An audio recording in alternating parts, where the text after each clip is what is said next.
আকা মুস্তাফা সাল্লাল্লাহু তাআলা আলাইহি ওয়াসাল্লাম পবিত্র হাদিস শরীফে নিজেই বলেছেন, আমার নবী মুস্তাফা হঠাৎ একদিন নিজের ঘর থেকে বেরোলেন, মসজিদে নববীর ভিতরে যাচ্ছেন।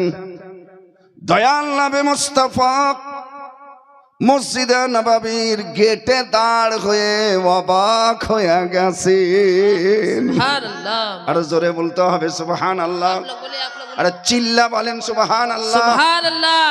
আকা মুস্তাফা সাল্লাল্লাহু তাআলা আলাইহি ওয়াসাল্লাম মসজিদের গেটে দাঁড় হয়ে একবার দাহিন দিকে দেখছেন, একবার বাম দিকে দেখছেন। কি দেখছেন? আমার নবী, আমার যত সাহাবায়ে কেরাম ইশার নামাজের পর যেন দুই দলে বিভক্ত হয়ে আছে, দুটো হালকা বানিয়ে আছে। এক দলকে দেখছি তারা কোরআন তেলাওয়াত করে, আল্লাহর দরবারে জিকির করে, তারপরে তারা দোয়া করে।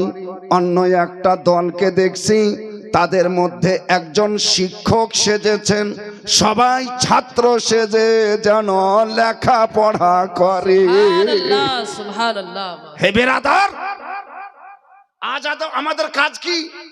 মসজিদ তো গেলাম, নামাজ হলো, ফজরের সময় নামাজ পড়তে নাই পড়তে মসজিদের দরজা থেকে বার হওয়া মাত্র বলছে, আরে ভোলোর বাপ, জানিস কিছু? কি হয়েছে?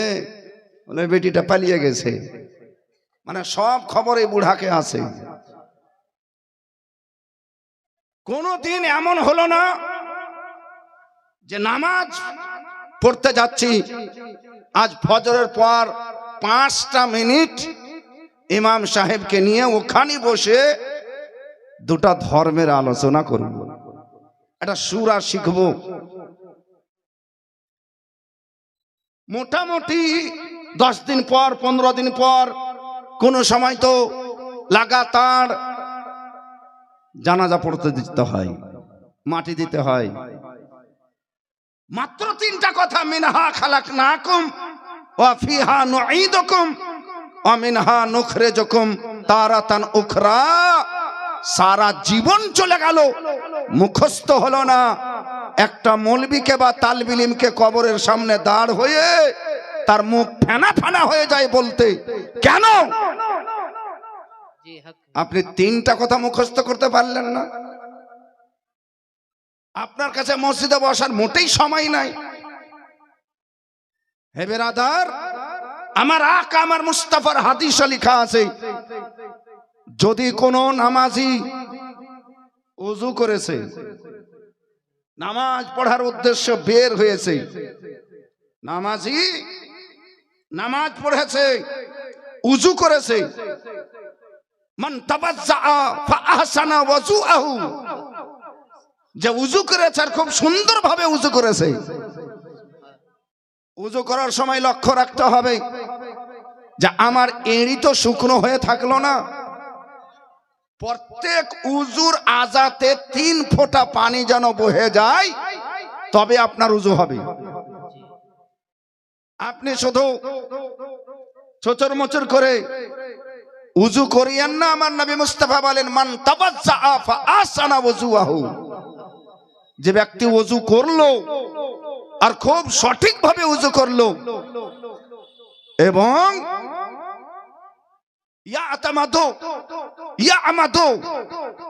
ইরাদা রাখলো মসজিদে যাব, নামাজ আদায় করব, এই নিয়তে যদি বেরোলছেন, তা আমার নবী বলছেন তার বাড়ির দরজা হতে 1 ডাগ আগে বাড়ালছে, আর 1 ডাগ আগে বাড়ালছে, আর 1 ডাগ আগে বাড়ালছে, তাকে আমার আল্লাহ গন্তিতে নিয়েছেন। তুমি হাঁটছো হাঁটো, কিন্তু তোমার হাঁটাকে আমি নামাজ অবস্থায় কবুল করে নিয়েছি। সুবহানাল্লাহ, সুবহানাল্লাহ, মাশাআল্লাহ। হাঁটছে। নবী সাল্লাল্লাহু আলাইহি ওয়াসাল্লাম বলেন, সে ব্যক্তি যেমন 2 রাকাত নামাজ পড়তে দাঁড় হয়, সওয়াব জারি হয়ে যায়, তেমনি তার নামাজ অবস্থায় দাঁড় হওয়ার মতো সওয়াব জারি হয়ে গেছে। সুবহানাল্লাহ মাশাআল্লাহ। এইগুলো ওখানে কিছু তো আমাদেরকে জানকারি নিতে হবে। আমার নবী আরো বলেন, এক পা আগে বাড়ালে একটা নেকি পাওয়া যাবে, আর ওই এক পা বাড়ালে একটা নেকি পাওয়া যাবে, তার সাথে সাথে তার একটা গুনাহ মিটিয়ে দেওয়া হবে। সুবহানাল্লাহ। আবার এক আগে ডাক বাড়ালে আবার একটা নেকি পাওয়া যাবে, আবার একটা গুনাহ মিটিয়ে দেওয়া হবে। সহিহ হাদিসে লেখা আছে। হে বেরাদার, তাই যথাসাধ্য বাড়ি থেকে উজু করে যদি আপনি মসজিদ যান, অবশ্যই আপনাকে এই সওয়াব পাওয়া যাবে। আমার নবী মুস্তাফা বলেন, যে যত দূর থেকে উজু করে মসজিদ আসবে, আমার আল্লাহ তাকে সবারই চাইতে বেশি নেকি প্রদান করবেন। সুবহানাল্লাহ। হযরতে আবু হুরায়রা রাদিয়াল্লাহু তাআলা আনহুকে জিজ্ঞাসা করা হলো, এই মাদ্রাসাতেও পড়া হচ্ছে মুয়াত্তা ইমামে মুহাম্মদ, তাতে এই হাদিস লেখা আছে। আবু দাউদ শরীফ, তাতে এই হাদিস লেখা আছে।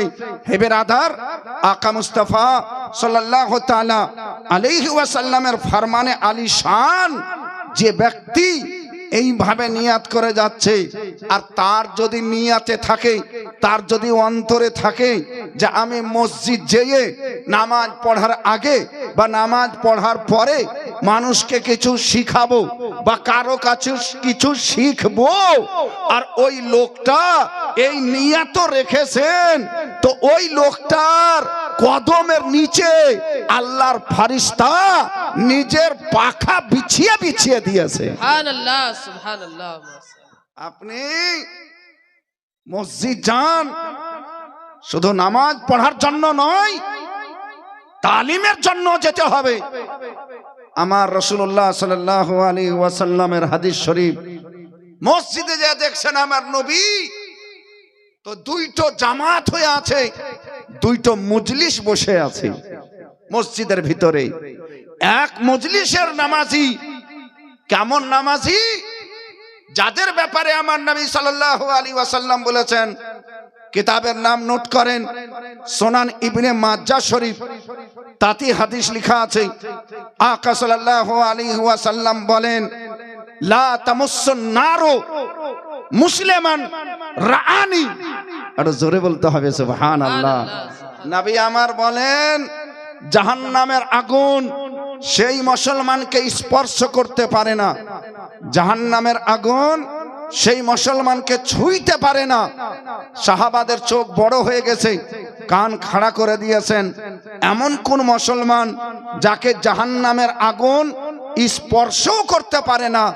আমার নবী সাল্লাল্লাহু আলাইহি ওয়াসাল্লাম বলেন, রাআনি, যে মুসলমান আমাকে নিজের চোখে দেখে নিয়েছেন, তাকে জাহান্নামের আগুন ছুঁইতে পারে না। সুবহানাল্লাহ সুবহানাল্লাহ মাশাআল্লাহ। ও রাআমান রাআনি, এবং আমাকে দেখনেওয়ালাকে যে দেখে নিয়েছে, তাকেও জাহান্নামের আগুন স্পর্শ করবে না। তো যাদেরকে জাহান্নামের আগুন ছুঁইতে পারে না, সেই সাহাবাগণদের আমলেই ছিল কোরআন পড়ছেন, দোয়া করছেন। অন্যদিকে ইউআল্লিমুনা ওয়া ইয়াতাআল্লামুনা, কিছু লোককে শিক্ষা দিচ্ছে, কিছু লোকের কাছে শিক্ষা গ্রহণ করছেন। কত ঠান্ডা পরিবেশ ছিল, কত ভালো পরিবেশ ছিল। আমার নবী সাল্লাল্লাহু আলাইহি ওয়াসাল্লাম দেখে নবীর কলজা ভরে গেছে। নবী সাল্লাল্লাহু তাআলা আলাইহি ওয়াসাল্লাম বলেন, কুল্লু হাউলাই আলাল খায়র। এই যে আমি দুই মজলিসে দেখছি, উভয় মজলিসের সাহাবী, আল্লাহ সবারই উপরে ভালাই করবেন, সবাই উপকৃত। নবী সাল্লাল্লাহু আলাইহি ওয়াসাল্লাম বলেন, ইয়াকরাউনা আল কুরআন ওয়া ইয়াদউনা, এরা কোরআন পড়ছে, আল্লাহর কাছে দোয়া প্রার্থনা করছেন। আমার আল্লাহ যদি চাহেন তো কবুল করে নেবেন। আল্লাহর কাছে এটাই আশা রাখতে হবে। আল্লাহ রাব্বুল আলামিনের কাছে এটাই বিনীত ভাবে প্রার্থনা করতে হবে। আমার নবী মুস্তাফা অপর মজলিসের জন্য, অপর হালকার জন্য বলছেন। তারপরে নবী মুস্তাফা বলছেন, আকা সাল্লাল্লাহু আলাইহি সাল্লাম তারপরে কি করছেন? ফা জালাসা মাআহুম, যারা শিক্ষা দীক্ষা দিচ্ছিলেন, শিক্ষা অর্জন করছিলেন, নবী মুস্তাফা তাদের কাছে যেয়ে বসলেন। আমার নবী সাল্লাল্লাহু আলাইহি সাল্লাম উচ্চ আওয়াজে, জোর গলাতে গোটা মসজিদের সাহাবা শুনেছেন। আমার নবী মুস্তাফা বলছেন, ইন্নামা বুইস্তু মুআল্লিমা, সব ছেলে অশিক্ষিত হয়ে পয়দা হয়, সব বাচ্চা মূর্খ হয়ে পয়দা হয়, সব ছেলে অজ্ঞ হয়ে পয়দা হয়। আমার নবী মুস্তাফা আমার নবী মুস্তাফা বলছেন, ইন্নামা বুইস্তু মুআল্লিমা, কিন্তু আমি মুস্তাফা মায়ের গর্ভ থেকে শিক্ষিত হয়ে নয়, শিক্ষক হয়ে দুনিয়াতে এসেছি। সুবহানাল্লাহ, সুবহানাল্লাহ, মাশাআল্লাহ। সাহাবাদের আকীদা ছিল নবী শিক্ষিত, সুবহানাল্লাহ। সাহাবাদের আকীদা ছিল নবী পড়া, সাহাবাদের আকীদা ছিল নবী ডক্টর, সাহাবাদের আকীদা ছিল নবী বৈজ্ঞানিক, সাহাবাদের আকীদা ছিল আমার নবী মুস্তাফা যত ভালো সিফাত আছে সব সিফাতের মালিক আল্লাহ রাব্বুল আলামিনের পরে আল্লাহর মহা সিফাত যেটা আল্লাহর জন্য প্রযোজ্য, তারপরে যত আওসাফ ভালো সেই সিফাতের অধিকারী ছিল একমাত্র রাসূলুল্লাহ। সুবহানাল্লাহ। হে বিরাদার, সেই নবী সাল্লাল্লাহু তাআলা আলাইহি ওয়াসাল্লাম শিক্ষাকে কেমন প্রাধান্য দিয়েছিলেন, কেমন আহমিয়ত দিয়েছিলেন, যে নবী শিক্ষার জায়গাতে যেয়ে বসলেন আর নবী নিজকে বললেন, ইন্নামা বুইস্তু মুআল্লিমা, নিশ্চয় আমি শিক্ষক হয়ে প্রেরিত হয়েছি, শিক্ষক হয়ে এই দুনিয়াতে কদম রেখেছি। ফলত বেশি কথা বুঝাবার দরকার নেই, এটাই জেনে নিতে হবে। সহিহ বুখারীতেও এই হাদিস লেখা আছে, আর অন্য হাদিস গ্রন্থে এই হাদিস লেখা আছে। এই হাদিসকে সহিহ হাদিস বলা হয়েছে। আমার আল্লাহ কোরআনে বলছেন, ওয়ায়ু আল্লামুহুমুল কিতাবা, এবং তাদেরকে কোরআনের তালিম দিতেন। হে বিরাদার, এক কথায় আমার নবী মুস্তাফা শিক্ষিত ছিলেন, তবে কোন মাস্টারের কাছে পড়েননি, কোন ডাক্তারের কাছে ইনজেকশন করতে শিখেননি, কোন কোবরার কাছে গাছ পালা দেখেননি। আমার নবী মুস্তাফা বেনা স্কুলে পড়েছেন, আমার নবী মুস্তাফা বেনা কলেজে পড়েছেন, আমার নবী মুস্তাফা বেনা পাঠশালায় পড়েছেন। তাহলে নবীকে পড়ালেন কে?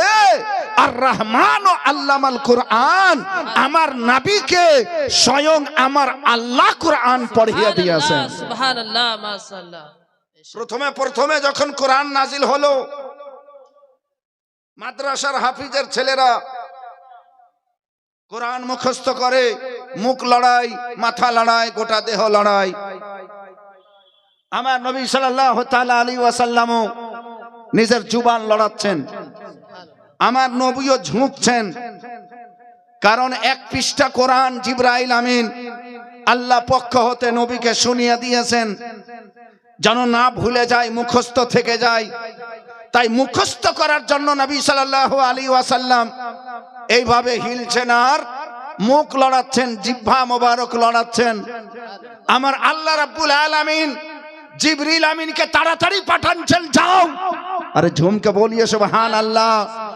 আমার মুস্তাফা কে হাফিজের মতো হিলে হিলে কোরআন মুখস্থ করতে হবে না, আমার মুস্তাফাকে মুখ লড়াতে হবে না, আমার মুস্তাফাকে জুবান লড়াতে হবে না। আমার আল্লাহ রাব্বুল আলামিন পবিত্র কোরআনে ঘোষণা করে দিলেন, হযরত জিবরিল আমিন বলেন, ইয়া রাসূলুল্লাহ সাল্লাল্লাহু তাআলা আলাইহি ওয়াসাল্লাম, লা তুহাররিক বিহি লিসানাকা।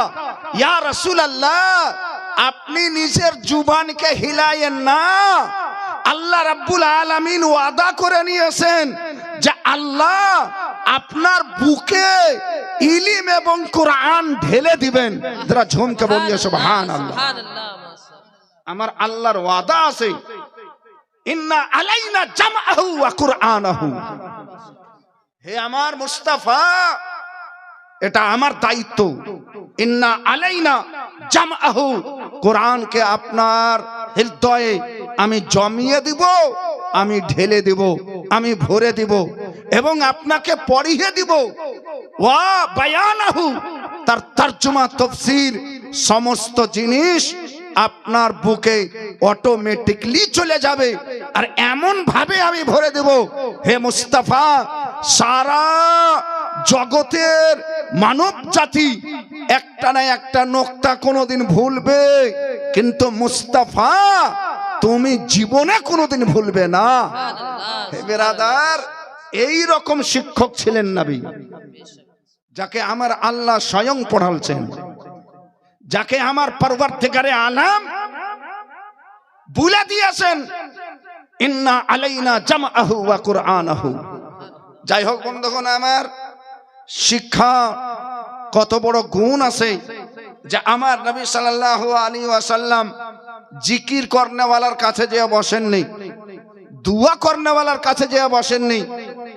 কারণ দুয়া নিজের জন্য করা যায়, জিকির আল্লাহর জন্য করা যায়, কিন্তু ইলম একজন অন্ধকারকে টেনে আলোতে নিয়ে আসা যায়। ইলম এমনই একটা প্রিয়জন, যাতে করে মানব দানব কীট পতঙ্গ সবার জন্য উপকার হয়। ফলত ইলমের জায়গায় আমার নবী বসার পরে সগৌরবে বলেছিলেন, আজ আমি এই জায়গাটা ইখতিয়ার শুধুমাত্র এই কারণে করেছি, ইন্নামা বুইসতু মুআল্লিমা, কারণ আমি শিক্ষক হিসাবে প্রেরিত হয়েছি।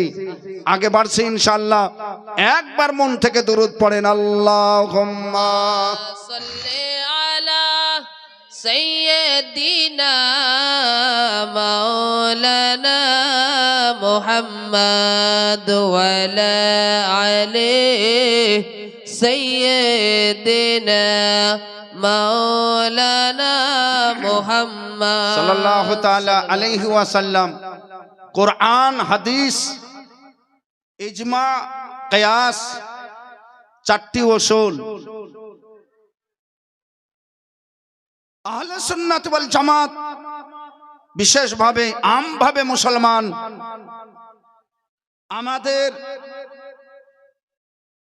শুয়া থেকে জাগা পর্যন্ত, মুখ ধোয়া পর্যন্ত মানুষের সঙ্গে কথা বলবে কেমন করে বলতে হবে, সব বিধান পবিত্র কোরআন এবং পবিত্র হাদিসে রয়েছে। বলেন আলহামদুলিল্লাহ। আমাদের ছেলে মেয়ে স্কুলে কখন ভর্তি হবে তারও বিধান আছে, তারও বিধান আছে হাদিসে। অথচ অন্যান্য গ্রন্থে এই ধরনের সিস্টেম দেখতে পাওয়া যায় না।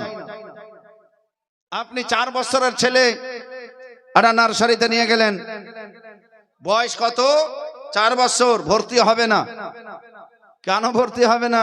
4 বছরের ছেলেকে আমরা ভর্তি নিই না, নিয়ম নাই। কমপক্ষে 6-7 বছর যেন বয়স হয় তখন নিয়ে আসবেন। 6 বছর তো অবশ্যই লাগবেই, তার নিচে ছেলে ভর্তি হবে না, স্কুলে ভর্তি হবে না, কোনো পাঠশালায় ভর্তি হবে না। হেডমাস্টার সাহেব, আপনি যে এইগুলো বলছেন, তাহলে কোনো আসমানি কেতাবে লেখা আছে যে 6 বছরের আগে যাবে না? কোন পণ্ডিত বলেছেন? বলে এটা ভারতের আইন। ভারতের আইন যে তৈরি হয়েছে, তো এই আইনটা কোন জায়গা থেকে সংগ্রহ করেছেন? গীতা, পুরাণ, কোরআন, হাদিস, মহাভারত, রামায়ণ কোন জায়গা থেকে নেওয়া হয়েছে? বলছে আমি ওগুলো জানি না, আমি এটাই জানি 6 বছর হলে ভর্তি হবে, না হলে হবে না। বিরাদারানে ইসলাম, আমার আকা মুস্তাফার কাছে চলুন। ইয়া রাসূলুল্লাহ সাল্লাল্লাহু আলাইহি ওয়াসাল্লাম, ছেলে কয় বছর হলে মাদ্রাসা নিয়ে যাব?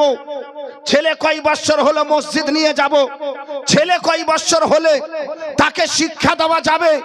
আমার আকা মুস্তাফা সরওয়ারে কায়নাত ফখরে মওজুদাত রুহি ফিদা সাল্লাল্লাহু তাআলা আলাইহি ওয়াসাল্লাম বলেন, যখন তোমাদের ছেলে 7 বছর হয়ে যাবে তখন থেকে তার আঙ্গুল ধরে মসজিদ শিক্ষার জায়গা নিয়ে যেতে আরম্ভ করো। সুবহানাল্লাহ। আরে জোরে বলেন সুবহানাল্লাহ। সুবহানাল্লাহ। ইসলামের বিধান আছে। আর সবচাইতে বড় কথা, শিক্ষার উপরে জোর যত বেশি ইসলামের আছে, অন্য কোন ধর্মে নাই। সবচাইতে শিক্ষার জোর আছে ইসলামে। আদম আলাইহিস সালামকে নিষ্পাপ ফেরেশতাগণ সাজদা করেছিলেন, সাজদা। যাদের কোনো গুনাহ হয় না, যারা মাটির তৈরি নয়, যারা একমাত্র নূরের তৈরি, যাদেরকে যা অর্ডার করা হয়েছে ব্যতিক্রম করে না, উল্লঙ্ঘন করে না, তাদেরকে বলা হয় ফেরেশতা। আল্লাহ রাব্বুল আলামিন বলেন, কুল্লা উসজুদু লি আদমা। আমি বললাম, হে আমার লিল মালাইকাতি উসজুদু লি আদমা, ফেরেশতাদেরকে যে তোমরা আদমকে সিজদা করো। ফাসাজাদাল মালাইকাতু, মালাইকা যত ফেরেশতা ছিলেন সবকে সব ফেরেশতা সিজদা করলেন। শুধুমাত্র ইবলিস সিজদা করেনি, ফেরেশতারা যে সিজদা করলেন, একমাত্র সিজদা একটা এমনই রুকন আল্লাহ ব্যতীত কাউকে দেওয়া যাবে না। সাজদা একমাত্র আল্লাহর জন্য। তাহলে পরবর্তীকারে আলাম আপনি আদমকে সাজদা কেন করতে বললেন? যে আদমকে সাজদা করো তোমরা ফেরেশতাগণ মিলে। এখানে একটা বিশাল বড় রহস্য আছে। আদম নবী এই কারণে সাজদা করতে হবে না। আদম বিশাল বড় এই কারণে সাজদা করতে হবে না। তাহলে আদমকে সাজদা কেন করতে হবে? ওয়া আল্লামাল আদামাল আসমাআ কুল্লাহু, আল্লাহ রাব্বুল আলামিন আদমকে সমস্ত নাম শিখিয়ে দিয়েছিলেন। ফেরেশতাদেরকে জান্নাতে কি আছে, দোজখে কি আছে, এই গাছপালাতে কি আছে, তারা বলছে হে আল্লাহ রাব্বুল আলামিন আমাদেরকে যা শিখিয়ে দিয়েছেন সেটাই জানি, তার উপরে আমরা কিছু জানি না। লা ইলমা লানা ইল্লা মা আল্লামতানা, হে আল্লাহ সেটাই আমাদের ইলম আছে যেটা আপনি শিখিয়ে দিয়েছেন, এই ছাড়া আমাদের কাছে আর ইলম নাই। হযরতে আদম আলাইহিস সালামকে যখন জিজ্ঞাসা করা হলো, আদম আলাইহিস সালাম সব প্রশ্নের উত্তর দিতে আরম্ভ করলেন। সব প্রশ্নের উত্তর দিয়েছিলেন। আমার আল্লাহ বলেন, হে আমার ফেরেশতারা, যারা শিক্ষায় বেশি হবে, যারা শিক্ষায় গুণান্বিত হবে, যারা শিক্ষায় মহা হবে, যারা শিক্ষায় বড় হবে, তাদের কাছে তোমাদেরকে ছোট হয়ে যেতে হবে। শিক্ষাই হলো মূল মানব জাতির মেরুদণ্ড। হে বেরাদার, আল্লাহ রাব্বুল আলামিন তখন বললেন, আদম যেহেতু তোমাদের যত ফেরেশতা আছো সব চাইতে বেশি শিক্ষিত আদম, সেহেতু শিক্ষার কারণেই আদমকে সিজদা করো। এবার জোরে বলেন সুবহানাল্লাহ। সুবহানাল্লাহ। সুবহানাল্লাহ। আদমকে সিজদা করো যেহেতু আদম শিক্ষিত, সব চাইতে বড় শিক্ষিত আদম। শিক্ষার কারণে আদম আলাইহিস সালামকে সাজদা করতে হয়েছিল। এই সিজদাটা তাআব্বুদি ছিল না, তাজিমি ছিল না, এই সাজদাটা কেবলমাত্র আল্লাহর হুকুম ছিল। আরে ঝুমকে বলিয়ে সুবহানাল্লাহ। সুবহানাল্লাহ। এই ধরনের বাহানা, টাল বাহানা করে মানুষকে শুধু সাজদাতে ঝুঁকিয়ে দেওয়ার চেষ্টা যেন না হয়। মাত্র আল্লাহর হুকুম, তাফসীর খুলে দেখেন কিসের জন্য ছিল, সেটা কোরআনে উল্লেখ আছে যে আদম আলাইহিস সালাম সবচাইতে বড় শিক্ষিত হয়েছিলেন। সুবহানাল্লাহ। সুবহানাল্লাহ। তাই আল্লাহ তখনই অর্ডার করেছিলেন, তবে আল্লাহ রাব্বুল আলামিনের হুকুম তারা পালন করেছিলেন। হে বেরাদার, শিক্ষা কেন্দ্র শিক্ষার এই জায়গাতে আমরা বসে আছি। কালকে বলেছি আলহামদুলিল্লাহ এই জায়গাটাকে জান্নাতি বাগান বলা হয়েছে। শিক্ষা কাকে বলছে? আপনাকে, যদিও এটা বুখারী শরীফে লেখা নাই, যদিও এটা সহিহ কোনো হাদিসে লেখা নাই, এই ধরনেরই শায়রের কিতাবে লেখা আছে, তাওয়ারিখের কিতাবে লেখা আছে, আরবি গ্রন্থে আমি পড়েছি ইনশাআল্লাহ। তবে শায়র তাওয়ারিখের জন্য সানাদের দরকার হয় না, অতি শুধুমাত্র তারগিব দেওয়ার জন্য বলা কে জায়েজ বলে দেওয়া হয়েছে। আর মহব্বতে বলতে হবে সুবহানাল্লাহ। সুবহানাল্লাহ, সুবহানাল্লাহ। আকা সাল্লাল্লাহু তাআলা আলাইহি ওয়াসাল্লামের হাওয়ালা দিয়েই বলা হয়েছে, হে বিরাদার, নবী সাল্লাল্লাহু তাআলা আলাইহি ওয়াসাল্লাম মানুষদেরকে কত পয়েন্টের কথায়, ভালো কথা দিয়ে ভালো রাস্তাতে নিয়ে এসেছেন। রাত দিন আমার নবী এক করে দিতেন, যাতে করে জগতের মানুষ ব্যভিচারী, অন্যায় অবিচারী না করে তারা যেন সুপথের পথিক হতে পারে। প্রাণের বন্ধুগণ আমার, মাদ্রাসা কাকে বলে? মাদ্রাসাতে কি হয়? মাদ্রাসাতে ন্যায় পরায়ণতার শিক্ষা দেওয়া হয়, ইনসাফের শিক্ষা দেওয়া হয়, আদলের শিক্ষা দেওয়া হয়। মাদ্রাসাতে ইত্তেহাদ ইত্তেফাকের শিক্ষা দেওয়া হয়। মাদ্রাসায় মেল মোহাব্বতের শিক্ষা দেওয়া হয়। মাদ্রাসায় সবচাইতে যিনি বড় তাকেই বলা হয় আল্লাহু আকবার। যিনি হলেন খালিক, যিনি হলেন মালিক, তাকে সিজদা করতে হবে, তারই শিক্ষা দেওয়া হয়। সুবহানাল্লাহ, মাশাআল্লাহ। মানুষ মাতাল হলেও মাদ্রাসার তাজিম করে, মানুষ জুয়ারি হলেও মৌলবি গেলে তাসের আড্ডাতে মুখ ঘুষড়ে বসে, যেন আমার চেহারা না দেখে নাই। এর মানে খারাপ হলেও ভালো জিনিসের শ্রদ্ধা সম্মান তার জেহেনে আছে।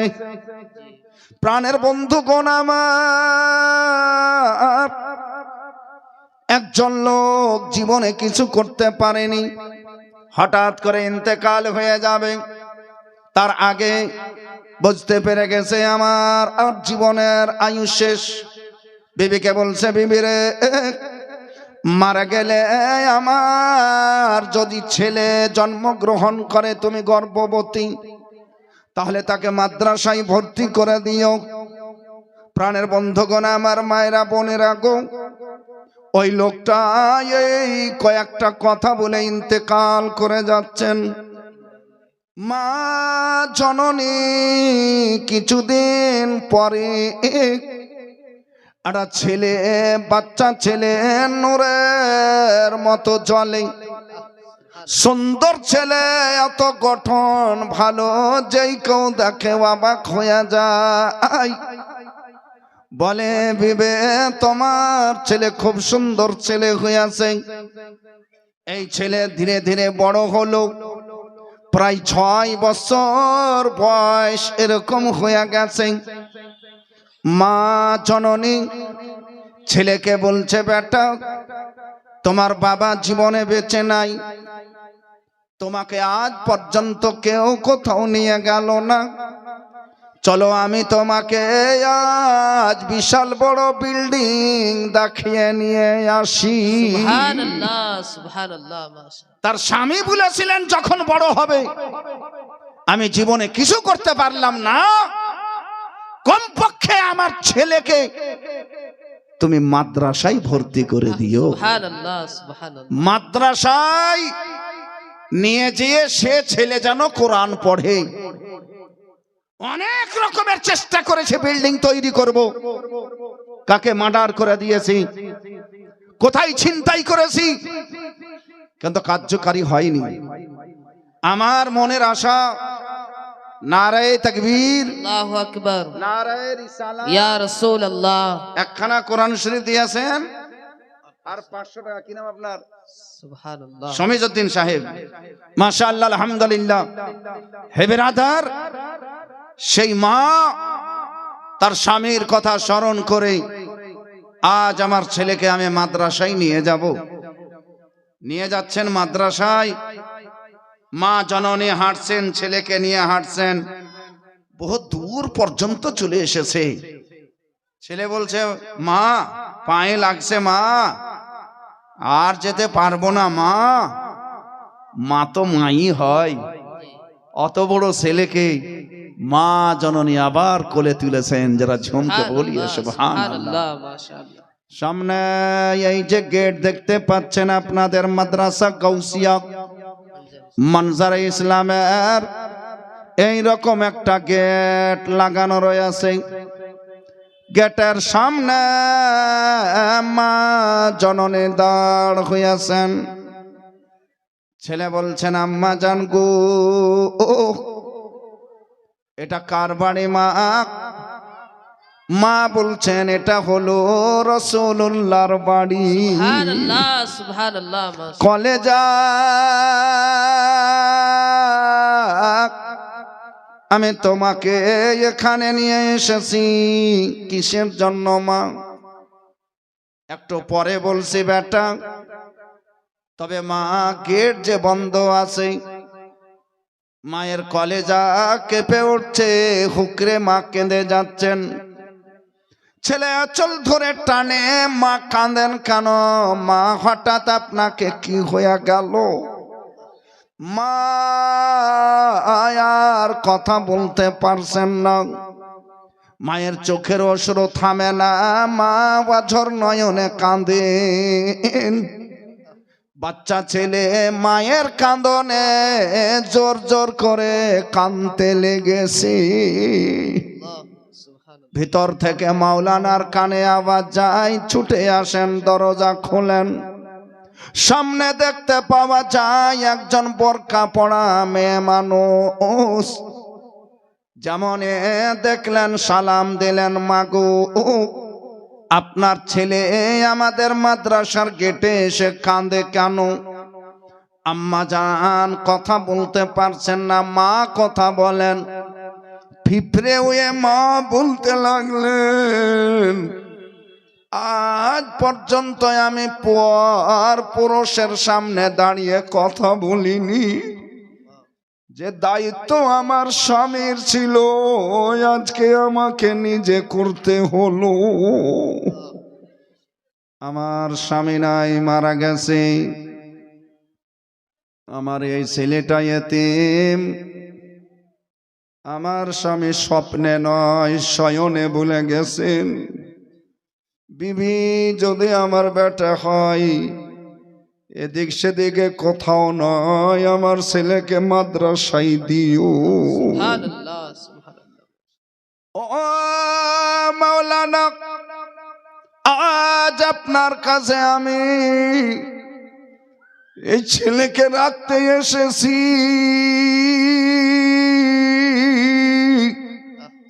তার পরিবর্তে আমি টাকাও দিতে পারবো না, ধন মুদ্রা দিতে পারবো না।